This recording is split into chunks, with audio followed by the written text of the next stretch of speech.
Good evening, everyone. Welcome to the IOP Manchester District Branch talk this month. My name is Pierre Grace. I'm chair of the Manchester District Branch. We normally do these face to face, and we're hoping we'll get back to those at Manchester Metropolitan University in our Brooks building. But tonight we're in for a real treat. We've got a remote talk. After all the excitement of Mars this week, we are delighted to welcome Mark Wrigley, who's going to give a very personal memory of the moon landings in 1960, which I vaguely recall myself, and I'm much younger than Mark. I was very young at the time. I remember being woken in the early hours of the morning by my mother and father and watching the moon landings. It was just a life-changing experience. Made all the better because my evil, jealous brother wasn't permitted to get up because he was too young. Mark started life in Yorkshire, and he went to Leeds to do physics, and then spent a lifetime in the mobile communications, mobile phone industry. He was able to travel all over the world, China and Japan, and more recently has been on the IOP Council, was chair of the Yorkshire committee, and he's also got, incredibly, a PGCE as well. So I'm going to introduce Mark in a second. If you look on the right-hand side of your screen, there should be a place where you can ask some questions. Please ask questions. We'll take those at the end. And there's a chat box as well, so we will put some information on that if we need to alert you to other links. And I'll just say, Mark, it's a pleasure to see you, and you're welcome to start. All right. Well, thank you very much. I'm just going to boot up my my screen here, and you should have a picture of the moon rotating, which has nothing at all to do with the Apollo moon missions, but is a nice, pretty picture. Okay.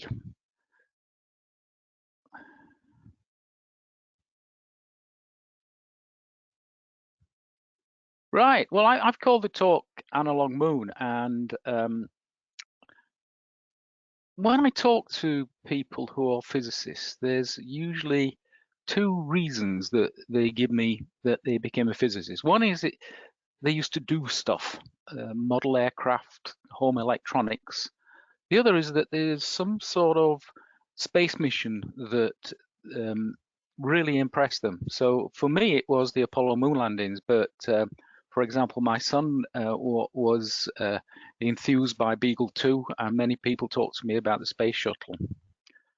And so what I'm going to do is talk about how that impacted me when I was 16 years old. And also I'm going to punctuate the talk by some of the things we didn't see or didn't grasp when people were seeing the moon landings for the first time. Because there was things were quite close to disaster on the very first landing. I thought I'd just mention we all celebrated 50 years of the Apollo moon landings, which is now getting to be a couple of years ago. So what was happening 50 years ago now? And that was 50 years ago now. The crew of Apollo 14 had safely returned to Earth. That's Al Shepard, Stu Rosa, and Ed Mitchell. Quite a feat, because it was only the previous May that the Apollo 13 mission nearly ended in disaster. So these guys had got themselves back up and running within less than a year. So what was happening in Britain in the late 1960s? Well, quite turbulent times. Of course, all of this is before internet and home computing and all the things we accept today. Britain wasn't even in the European community. We had a massive balance of payments deficit. And in 1967, Harold Wilson had devalued the pound. Later, they were having a campaign to get people to buy British things instead of importing goods.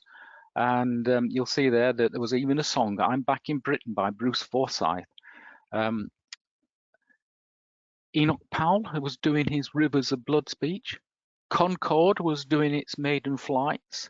There was there were demonstrations outside the American Embassy in London. And you'll see the M1 there. As a Sheffield lad, late 60s, I think 1969, the M1 actually reached Sheffield. And this was my life in the late 60s. I was already beginning to be a bit of a geek. I was extremely proud that I could grow a moustache and annoy my teachers with it. But my life was home electronics. The circuit in the middle there is made from germanium transistors, pirate radio, home photography, darkroom work, and actually messing around with old televisions and getting them to work. And then in 1968 at Christmas, on Christmas Eve, this happened. And this is a very recognizable image, which I think after it's been taken, perhaps becomes less surprising. But at the time we saw the first Earthrise, the photograph had quite an effect. And it was taken by the crew of Apollo 8. What was special about this mission was that this is the first time that a crew had left Earth orbit. The Americans had caught wind that the Russians were going to do something quite spectacular. So NASA pulled forward the Apollo 8 mission, which should have been later in 1969, and sent 3 men in lunar orbit. And you'll see that what they have to do here is, once they've been injected into lunar orbit by the Saturn V third stage, they then have to fire their command and service module engines on the backside of the moon while they're out of radio contact and get into lunar orbit. So I'm going to actually play you a little video, which I'd rather like, and it's the crew noticing the Earthrise and getting the first pictures. But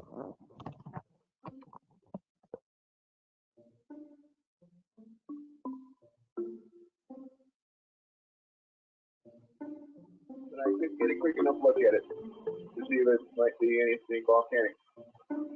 Oh my God, look at that picture over there. There's the Earth coming up. Wow, that's pretty. Hey, don't take that's not scheduled. You got a color film, Jim? Hand me a roll of color. Quick. Oh man, that's color. Where is it? Quick. Down here. Let's grab me a color. Oh, I got it right. Oh, that's a beautiful shot.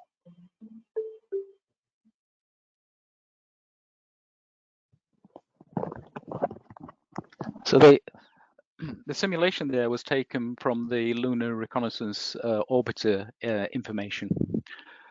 So I decided I wanted to record this stuff. This is in the days before video, home domestic video tape recorders. At the time, there were 3 television channels, and I decided the first thing I wanted to do was see if I could record audio. So I had a very accommodating father who let me use his reel-to-reel tape recorder, which was quite a bit of kit in those days. And this was actually the exact recorder that I used in the picture. So I started off, and I thought the best thing I could do is put the microphone from the tape recorder as close as possible to the television loudspeaker and see if I could pick up the sound that way with some reasonable quality. Unfortunately, another member of our household thought differently. We had a budgerigar, and my first recordings were punctuated by a very excited budgerigar who seemed to like the Apollo moon landings. So I actually wired this thing to the TV set, not too difficult to do, but you have to be very careful with the old-fashioned television sets like this. If somebody had accidentally wired the polarity of the plug the wrong way around, then it would make the chassis live. So you sort of had to know what you're doing. So I'm just going to talk a little bit about how this thing works, how this reel-to-reel tape recorder works. This is actually before the days of cassettes, which are coming back into popularity.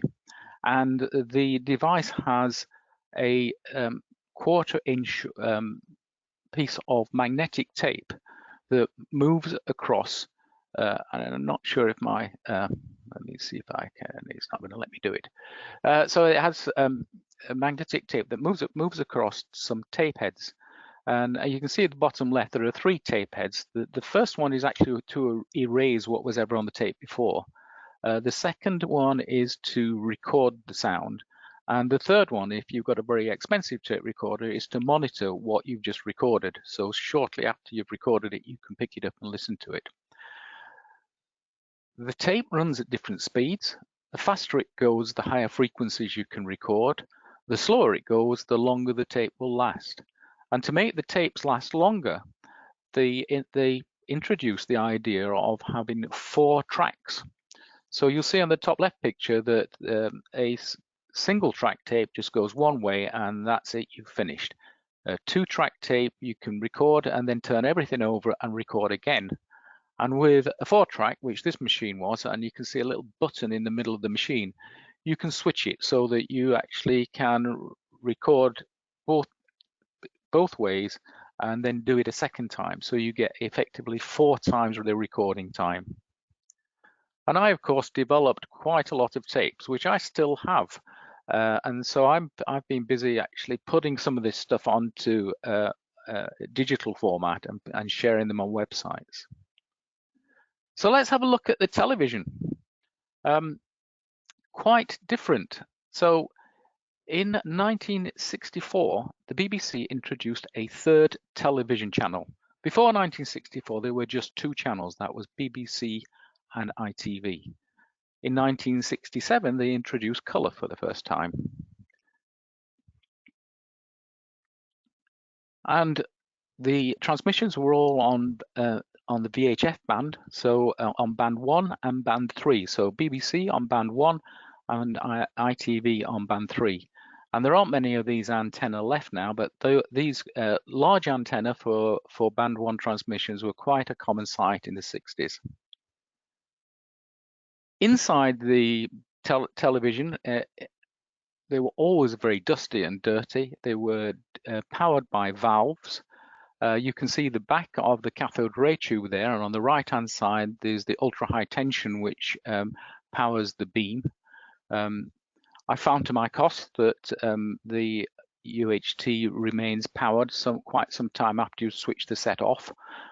So I had a few accidents. The resolution of the BBC One and ITV was 405 lines interlaced. That simply means that the TV scans about 200 lines and then goes back and fills in the gaps between them. And it has a frame rate of 25 frames per second. The new television service, the new BBC Two, was on a slightly higher resolution, which was 625 lines, which I think we're all familiar with, and was also interlaced. And just as a comparison to what we have today, we're quite familiar with things like 1080p and 1080i, which is 1080p is a progressive scan, so it doesn't fill in between, it just scans down. And that resolution now can be regarded as 1K. So if you have a 4K set, it has twice the line resolution and twice the horizontal resolution. The sort of TV cameras which were carried on board the Apollo program had a lot less resolution and a lot lower frame rate. So we're looking at things which had resolutions of around about 300 lines and very slow frame rates of 10 frames per second. So the next thing that I wanted to do was take some photographs of the missions. So I got some photographic record as well as sound. And I was quite inspired. Apollo 10 took place this was the penultimate mission before somebody actually landed on the moon.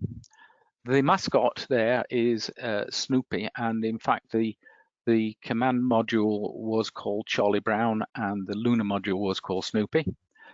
And I'll just play a little excerpt. So by this time, I'd got the tape recording down to a fine art.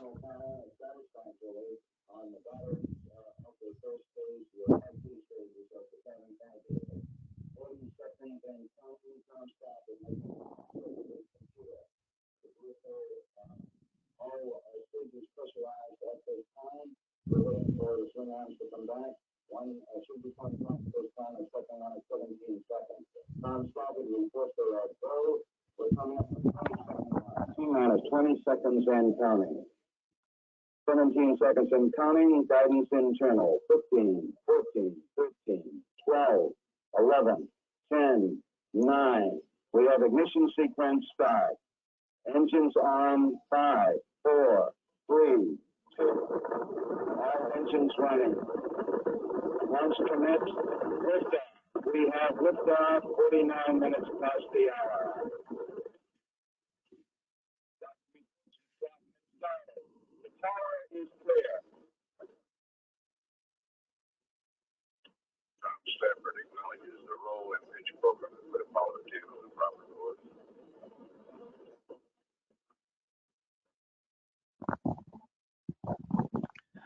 So I'll leave that there. The tape recorder you saw was actually something that I'd found at an antiques fair, and it was the start of resurrecting this project. It was really quite like opening a time capsule to put these recordings that I'd made nearly 50 years before and listen to them again so many years later. So I was saying about photography and getting images from the TV. I used a 35mm camera, which was very low cost. Ironically, it was made in the Soviet Union and it was called a Zenith B. The slowest speed it had was a 30th of a second. And so on Apollo 10, I used it to create a scrapbook of images which go through the whole mission. So it gave me lots of practice at brushing up my darkroom techniques to photograph and process all this. And I still have that scrapbook today. It was taken by one of the crew on Apollo 10, who was an extremely charismatic gentleman called John Young. Young was famous for a sandwich incident. On Gemini 3, which took place in 1965, Wallace Sherrard had dared Young and Grissom to take on board a corned beef sandwich, which they did and hid in their space suit, and proceeded to try and eat it on board while they were in orbit. Now, the thing about corned beef sandwiches is that they have crumbs, and weightlessness and finely tuned spacecraft don't go together. And the whole incident resulted in a hearing in the House of Representatives, where they were taken to task about what they'd done. And in fact, they were represented by James Webb, who you will probably know for the telescope that's going to be launched next year.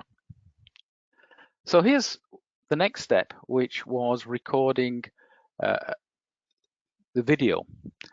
So there were no home video recorders, but there were these things called cine cameras, and they were quite popular in the 1960s. This is the actual model that I used. It's a Bell & Howell, and it's a standard 8 cine camera. It has 16mm film, which you can see in the top right, and it's played to record by loading up with film, running the film through, which takes about 2 minutes, and then turning the film over and recording on the other side. You then send the whole thing away to be processed by a processing lab, who cut down the center of the film for you and return an 8mm wide film for you to put into your projector.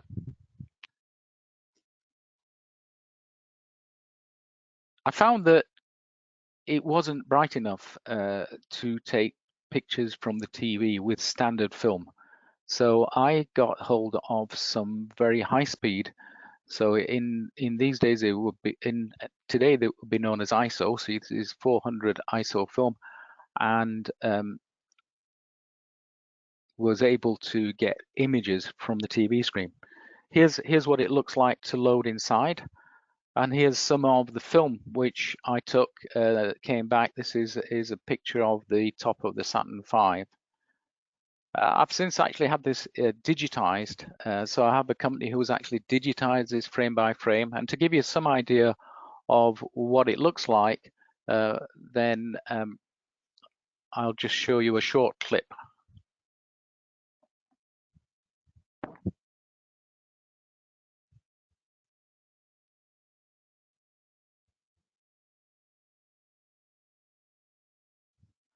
So that was actually a clip of some film taken by NASA and released afterwards, and it gives an idea of the quality that I could get. So the next bit I'm going to show you is to do with the landing. So we all heard the crew land, and I don't think many of us at the time realized what was going on. There were a series of problems. The computer started to overload. The area that was chosen for landing was a boulder field. So I'm going to show you some clips now. The clip is about something called the 1201 alarm. And this piece of film that I'm about to show you has been put together in the last couple of years. A gentleman called Stephen Slater has gone through all the audio that was recorded at the time and matched it to 60mm film coverage that was taken in mission control. And so what you're going to see is sometimes there is no camera coverage, but sometimes you will actually see the controllers in mission control with lip sync.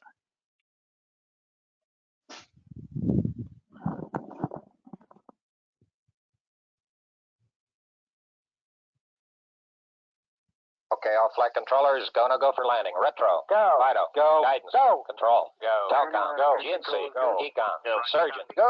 Capcom, we're go for landing. Eagle, Houston, you're go for landing, over. Roger, understand, go for landing, 3,000 feet. Stop alarm. 1201. 1201. Roger, 1201. 1201 alarm. Same type, we're go, flight. Okay, we're go. We're go, same type, we're go. Flight Fido right on, real good. Roger. 2,000 feet, into the ag, 47 degrees, roger. How's our margin looking, Bob? It looks okay. We're about 4.5. Roger.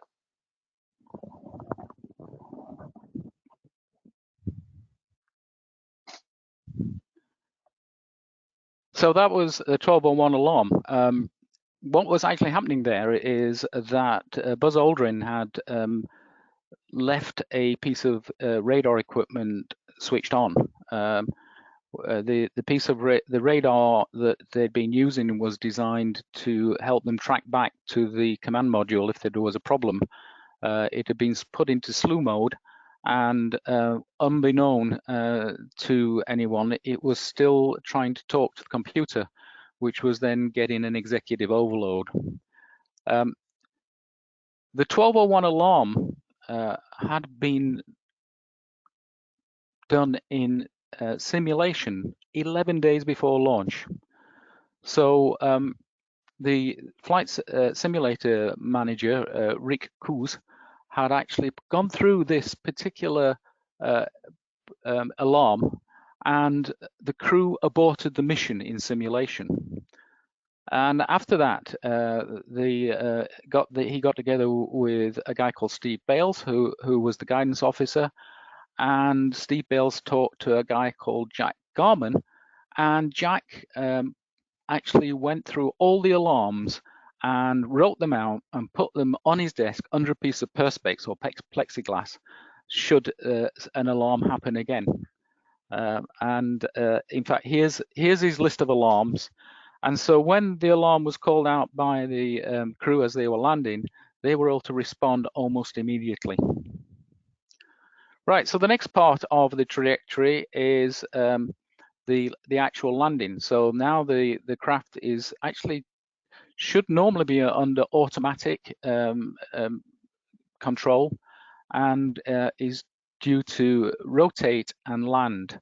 The other bit that you'll hear in the next piece of audio is contact. So the Apollo lunar module has these contact points underneath the footpads. So when those contact points touch the surface, the engine's cut out. So that's one thing you'll hear. The other thing that you will hear is that the fuel will be called out. This is in terms of how much fuel they've got left in time. So you'll hear people say 60 seconds, 30 seconds. And that's how much fuel they've got left. And I'm going to leave it later to the capsule communicator to explain what all that means. But if you listen carefully, you should hear it.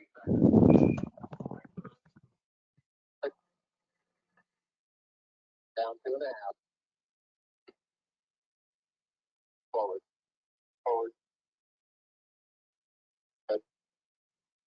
40 feet down 2.5. Picking up some dust. 30 feet, 2.5 down. Make shadow. 4 forward. 4 forward. Drift into the right a little. 6, down 1/2. 30 seconds forward. Just 8.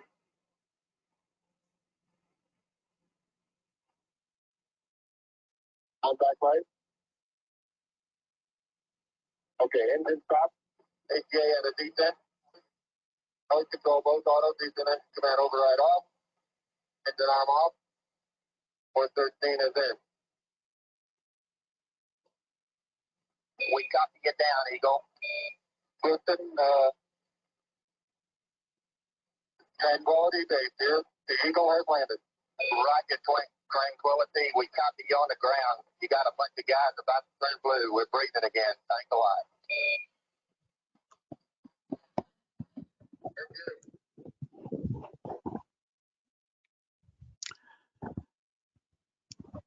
So you would have heard the gentleman there who couldn't quite say Tranquility, and we actually have a little interview with him, and he is the capsule communicator. So the deal is that only one person is allowed to talk to the astronauts from ground at a time, and that person is called Capcom. And so well, I will then play an interview with the Capcom for Apollo 11 on that landing. I was privileged to be the Capcom of Apollo 11 during the first lunar landing. And we had trained for a couple of months to get as perfect as we could on this landing procedures. And as we started the actual landing sequence, things started to go not quite right. We first started having problems with our communications. So we had to reorient the spacecraft. Then we had a major problem, I thought, was the computer warning. And master alarm came on, computer says 1201, 1201, which was an alarm code. And I had not a clue what that was. And I said, oh, the mission is over. In my mind, I was saying, we got to abort. But the guidance guy, Steve Bale, said, we're go flight. We're going at the time. We're go flight. Okay, we're go. We're go. Think tight. We're go. As we continue down, we continue to have these alarm codes. Roger, we got you. We're going in alarm. So we continued down. But then we discovered that when Neil pitched over to see the landing site for the first time, we had him targeted into a big boulder field, and it was not suitable for landing. So he had to level off at about 400 or 500 feet above the moon, fly horizontally for about a mile or more, then slow down his forward velocity, and then start down. Well, all that took a lot of fuel. So now we're getting a fuel problem. And the last two calls that we had for mission control was to the spacecraft was going to be Eagle 60 seconds. That meaning he had 60 seconds to land. And then after that would be an abort. 60 seconds. And you can imagine the tension is rising in the room. Where there's a lot of activity and sub conversations usually going on mission control, it was dead silence. And so he's still in the landing descent, and then I called Eagle 30 seconds. He had 30 more seconds to land, or there would be another abort. Well, about 13 seconds later, according to my stopwatch, I heard Buzz Aldrin say, contact, engine stop. And so we knew they were on the ground, hopefully right side up. And then there was a pause, and Neil came back just so in such cool manner. Tranquility base here. The Eagle has landed. And I was so excited when my response came out first. Roger twang, and I knew that wasn't right. So I corrected it in the mid word. Tranquility. We copy you on the ground. You got a bunch of guys are about to turn blue. We're breathing again. And so we all erupted in cheers at that point. And so what started out as a descent that looked like it was going to be aborted, even down to the last few seconds, Neil and Buzz were so skilled that they could pull it all off.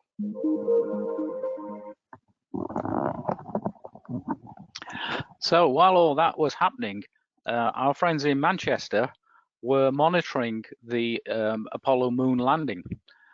So this is a nice little story that I throw at conspiracy theory buffs. The Droddle Bank was monitoring the lunar module as it landed and measuring its Doppler frequencies. So the graph that you can see on the right-hand side, first of all, there's a lot of up and down for calibration. And then you will see a smooth curve.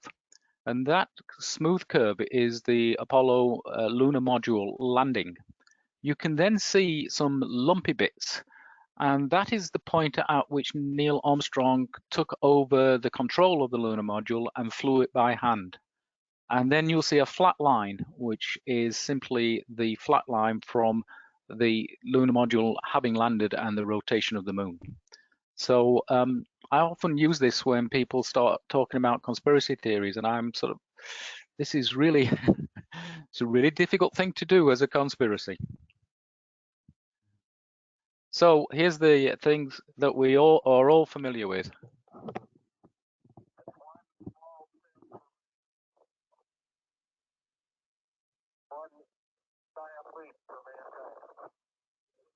Columbia, this is Houston, AOS, over. Roger, the EVA is progressing beautifully. They're setting up the flag now. I guess you're about the only person around that doesn't have TV coverage of the scene. That's all right, I don't mind a bit. They got the flag up now, and you can see the stars and stripes on the lunar surface. Are you getting a TV picture now, Houston? So those would be the first television pictures that we saw live. All the pictures you've seen before have been taken from 16mm cameras which were mounted on the lunar module as it landed. And of course, we'd have to wait until the film was returned to see it. So those were the first live pictures. And there was a television camera that was mounted in the side of the lunar module, which dropped down and was able to relay photographs of the first steps down the ladder onto the moon. So, what about color? There were some color transmissions from the moon.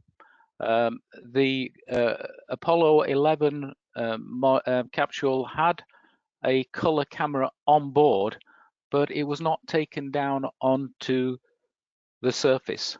It remained in the command module.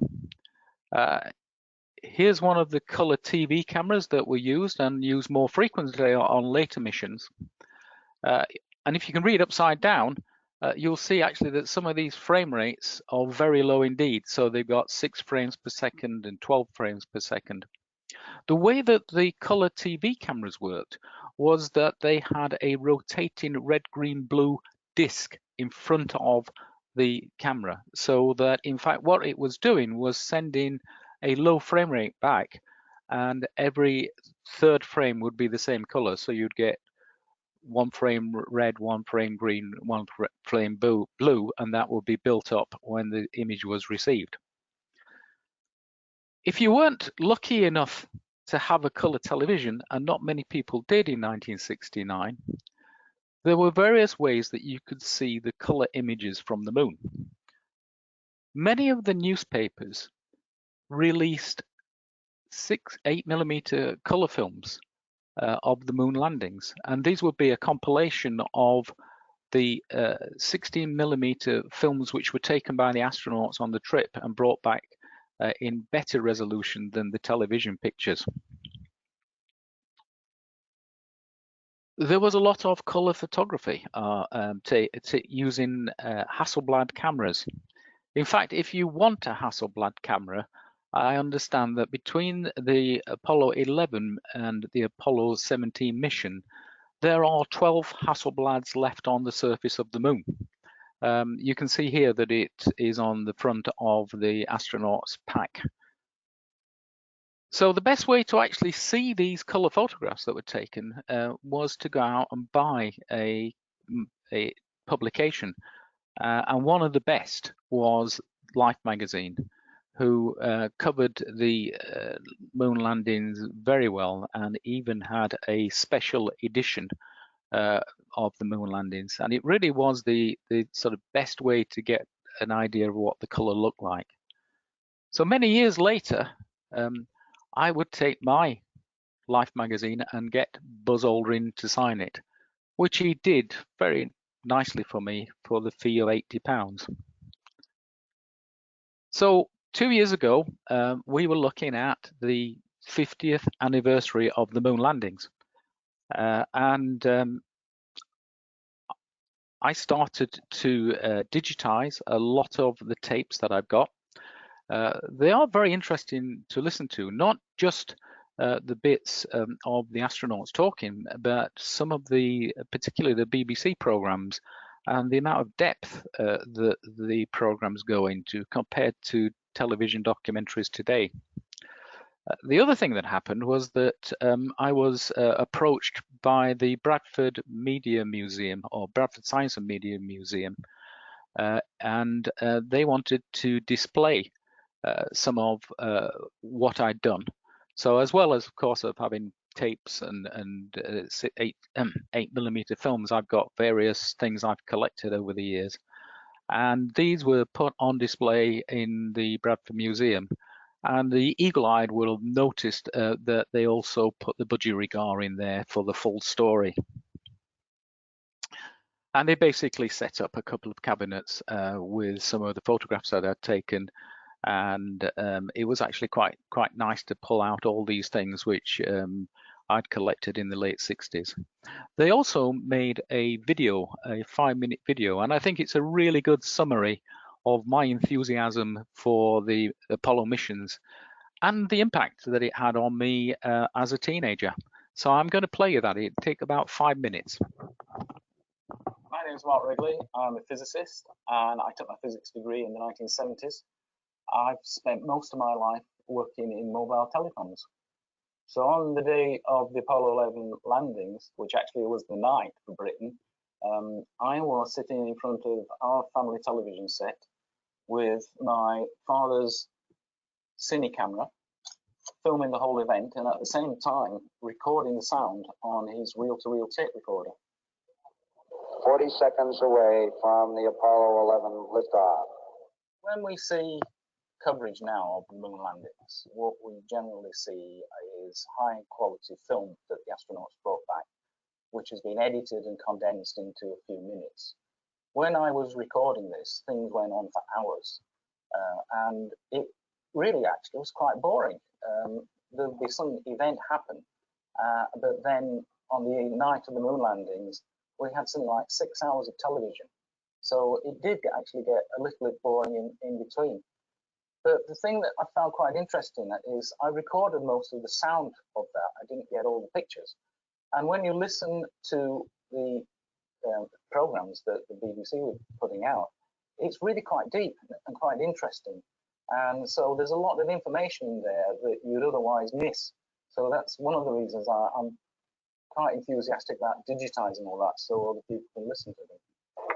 So all 5 engines of the second stage have ignited, and the second stage is moving it on successfully. 11 Houston, thrusters go, all engines, you're looking good. Before we had digital cameras, we had cine cameras. And actually, these are quite expensive pieces of kit. So the one I used was my father's.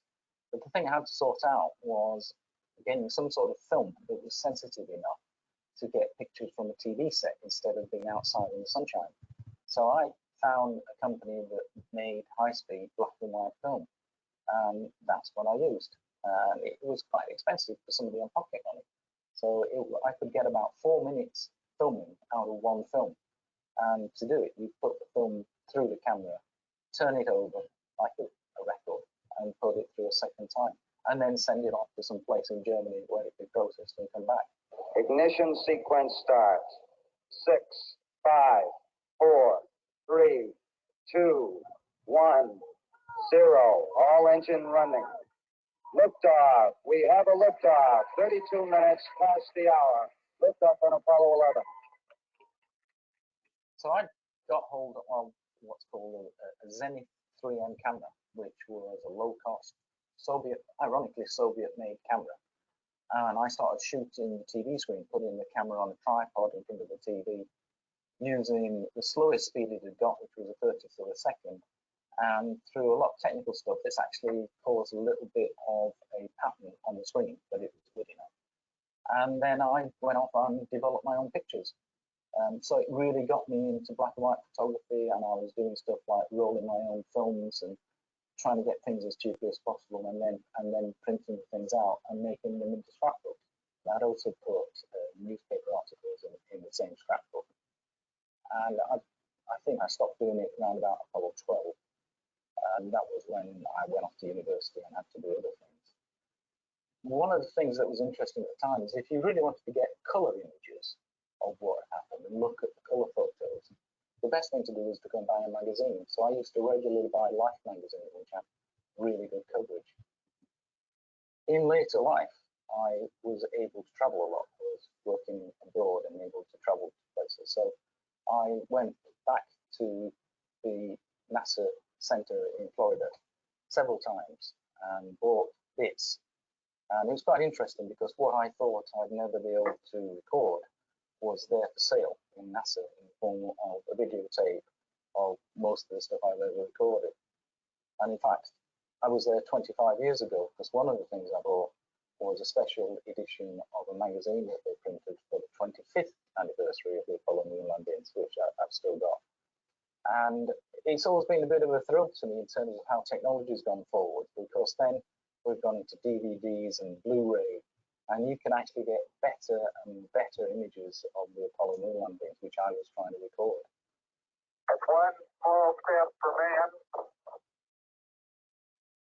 one giant leap for mankind.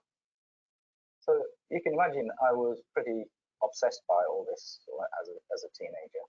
I was following the missions, and I was so excited, and I could see lots of things in the future that could happen. And I went to talk to my careers master at school about this, and he listened to what I got to say, and he said, "You should be a woodwork teacher." And I think that's the point at which I really rebelled in a good way. I thought, no, I want to be an astronaut. And I thought the best way to do this is to go and study physics and get a degree in physics. So I think that conversation actually spurred me on to go and get the qualifications I needed to go to university and do a physics degree.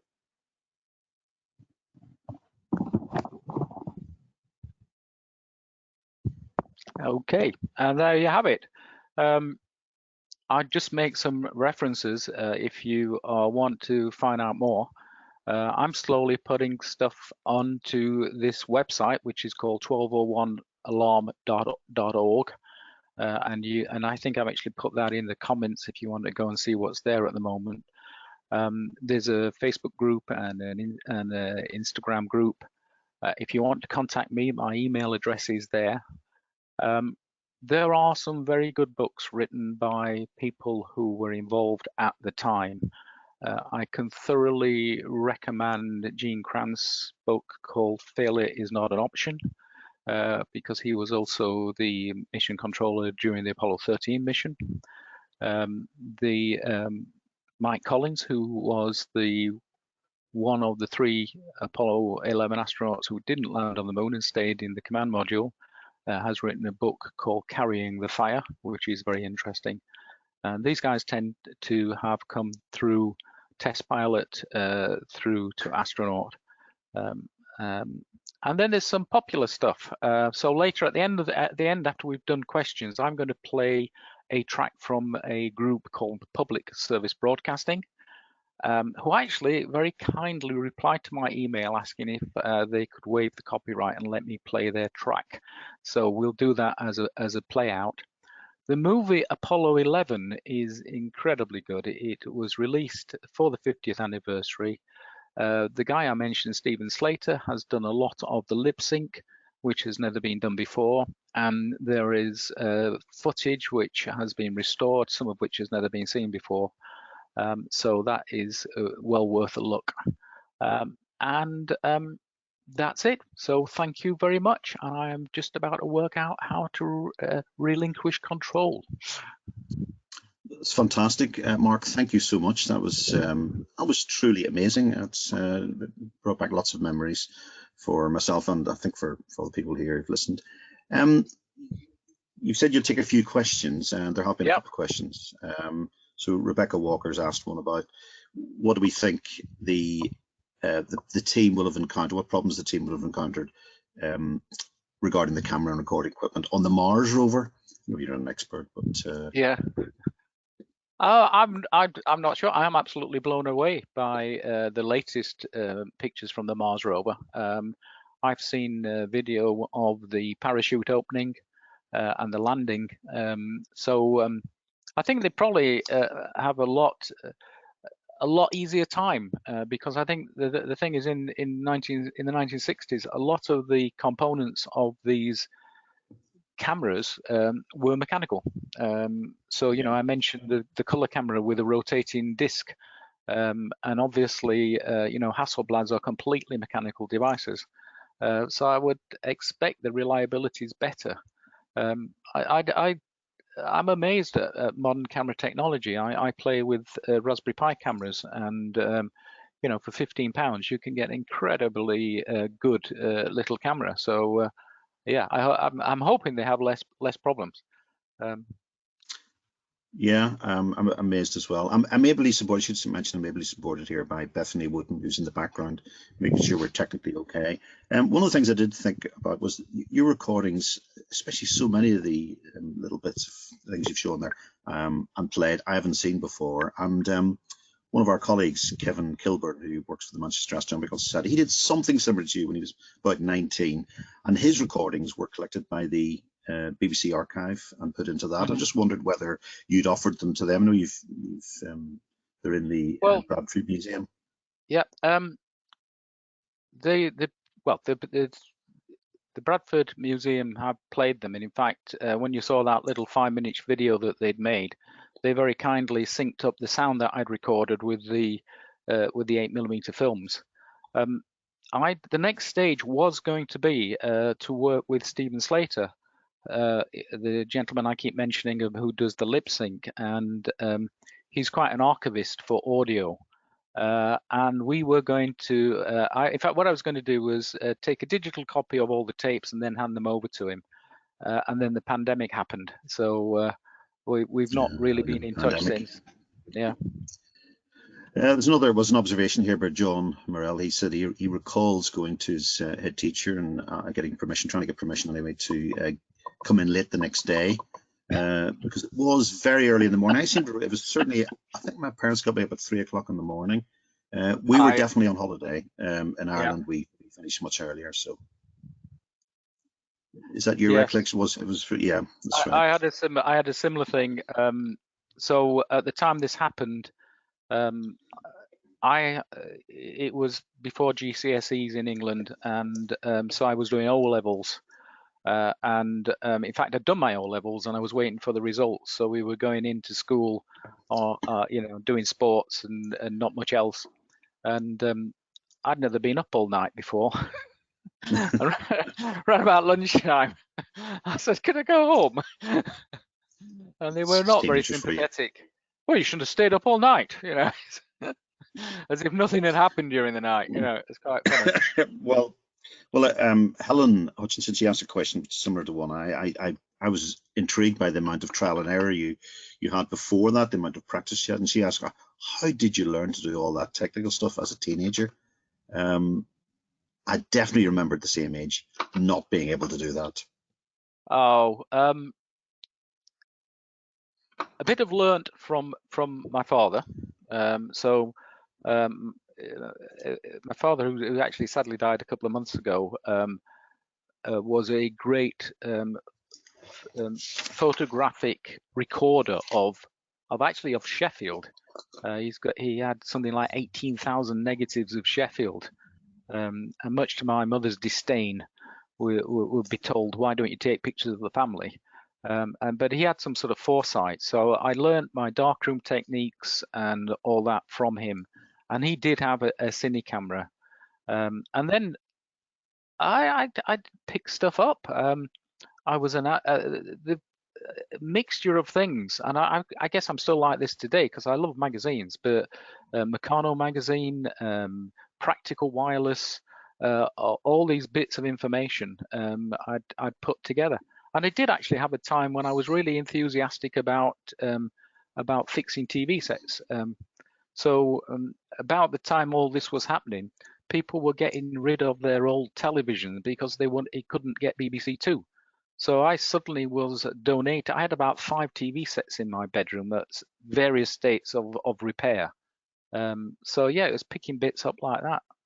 I mean, I shouldn't say this as an educationalist, but to be quite honest, the stuff I learned by reading Practical Wireless and messing around with this stuff has been much more useful in my career than a lot of the things I was taught at school. Steady. Wow. Well, I must say it's just in anticipation of this. Went back to my old copy of the Philadelphia Inquirer. I showed it to you before from the next day. It's just amazing wall-to-wall coverage. And I was sent a book recently, Tim O'Reilly on Accidental Journey. It's just the most amazing book about the moon. And even Brian Eno's CD, Moon, which I think he did in 19, if you're listening to that in the car. It's just, it has been amazing. Yogesh Patel asked a question. He says he would also recommend the book Moon Dust. So I'll make a note of that as well. Yeah. Right. There doesn't seem to be any other questions. We're going to make this available to people, and so people can get the recording of this and go through it again.